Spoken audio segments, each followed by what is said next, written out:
পাকিস্তানের রাজধানী ইসলামাবাদে যুক্তরাষ্ট্র ও ইরানের মধ্যে শান্তি আলোচনা ব্যর্থ হওয়ার পর যুদ্ধবিরতির মধ্যেই হরমুজ প্রণালীকে ঘিরে দুই পক্ষের মধ্যে উত্তেজনার পারদ চড়ছে। যুক্তরাষ্ট্রের প্রেসিডেন্ট ডোনাল্ড ট্রাম্প জানিয়েছেন, মার্কিন সামরিক বাহিনী ইরানের বন্দরগুলোতে অবরোধ শুরু করেছে, আর এর প্রতিক্রিয়ায় পারস্য উপসাগরীয় প্রতিবেশী দেশের বন্দরগুলোতে প্রতিশোধমূলক হামলা চালানোর হুমকি দিয়েছে তেহরান।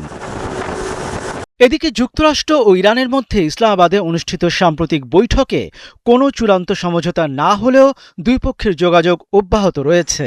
কূটনৈতিক সূত্র বলছে, খুব শিগগিরই দ্বিতীয় দফা আলোচনায় বসতে পারে দুই দেশ। তবে যুক্তরাষ্ট্র ও ইরানের মধ্যে সম্ভাব্য দ্বিতীয় দফা সংলাপ ইরানের সদিচ্ছার ওপর নির্ভর করছে বলে জানিয়েছেন যুক্তরাষ্ট্রের ভাইস প্রেসিডেন্ট জেডি ভ্যান্স।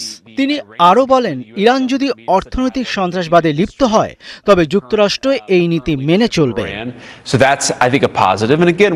অন্যদিকে মার্কিন প্রেসিডেন্ট ডোনাল্ড ট্রাম্প দাবি করেছেন, ইসলামাবাদে বৈঠক ব্যর্থ হওয়ার পর ইরান আবারও যুক্তরাষ্ট্রের সঙ্গে যোগাযোগ করেছে।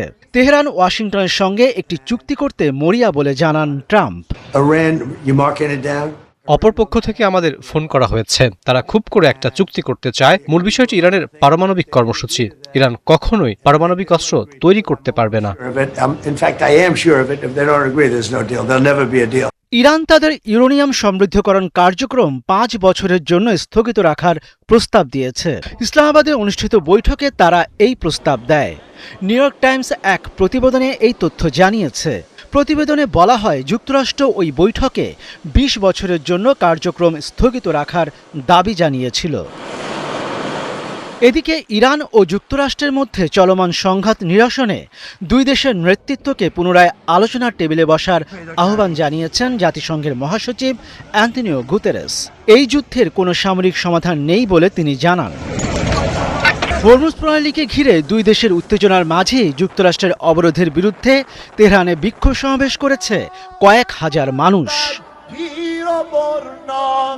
মনিরুজ্জামান বাবু, ৭১।